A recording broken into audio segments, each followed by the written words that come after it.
తెలంగాణలో కావచ్చు దేశవ్యాప్తంగా పెద్ద ఎత్తున కుంభకోణాలు జరుగుతూనే ఉన్నాయి. అవినీతి రాక్షసులు రాబందులు కూడా పెద్ద ఎత్తున తెలంగాణ అంతటా వ్యాపించి ఉన్న పరిస్థితి. ప్రతిరోజు వార్తలు చూసుకోవచ్చు.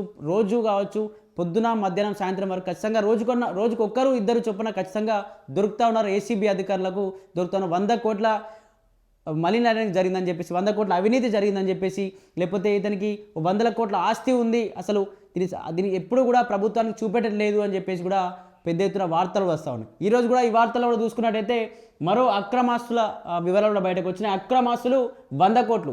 రంగారెడ్డి జిల్లా జాయింట్ సబ్ రిజిస్టర్ ఇంట్లో ఏసీబీ సోదాలు చేసింది. మధుసూదన్ బంధువులు స్నేహితులు ఇల్లు సహా 7 ప్రాంతాల్లో తనిఖీలు. ఫామ్ హౌజులు, ఓపెన్ ప్లాట్లు, వ్యవసాయ భూములు ఉన్నట్లు గుర్తింపు. కుటుంబ సభ్యుల పేరుపై 2 షెల్ కంపెనీలు. భారీగా నగదు, బంగారం, కీలక పత్రాలు స్వాధీనం. రంగారెడ్డి జిల్లా జాయింట్ సబ్ రిజిస్టర్కు కందాడి మధుసూదన్ రెడ్డి ఇల్లు, కార్యాలయాలపై యాంటీ కరప్షన్ బ్యూరో ఏసీబీ అధికారులు సోదాలు నిర్వహించారు. ఈ సోదాల్లో సుమారు రూపాయలు 100 కోట్లకు పైగా అక్రమాస్తులను గుర్తించారు.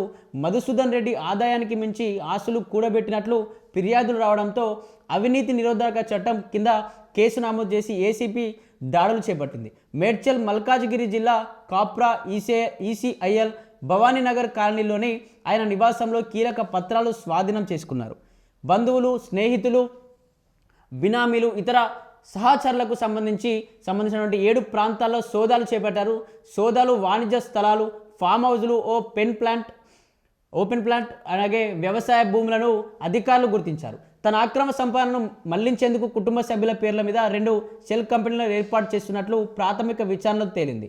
సోదాల సమయంలో భారీగా నగదు, బంగారం, ఆభరణాలు, కీలకమైన ఆస్తి పత్రాలను ఏసీబీ అధికారులు స్వాధీనం చేసుకున్నారు.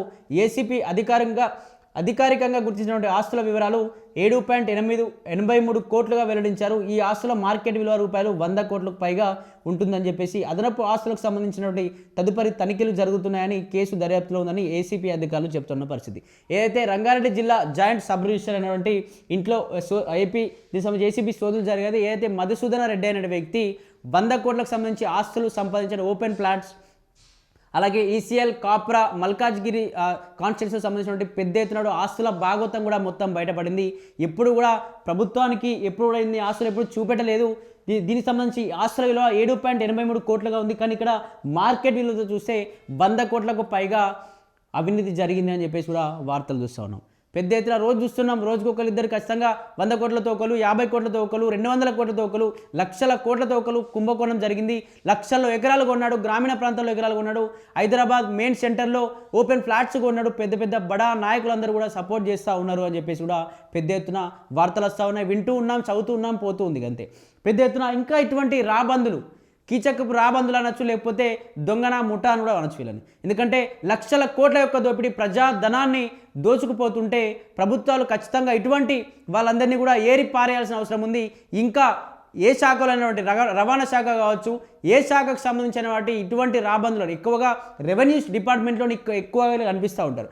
తహసీల్దారి 25,000 రూపాయలతో దొరికిందని చెప్పేసి, లేకపోతే గ్రామంలో ఉన్నటువంటి సెక్రటరీ 10,000 రూపాయలతో దొరికిందని చెప్పేసి, ఈ విధంగా ఎక్కువగా రెవెన్యూ డిపార్ట్మెంట్లో లక్షల కోట్ల కుంభకోణాలు జరుగుతూ ఉంటాయి. ఎందుకంటే ఒక వ్యక్తి యొక్క భూమిని ఇంకో వాళ్ళ ఇంటి వ్యక్తుల దగ్గరికి ఎక్కించాలి అంటే కూడా అతను డబ్బులు అడుగుతాడు.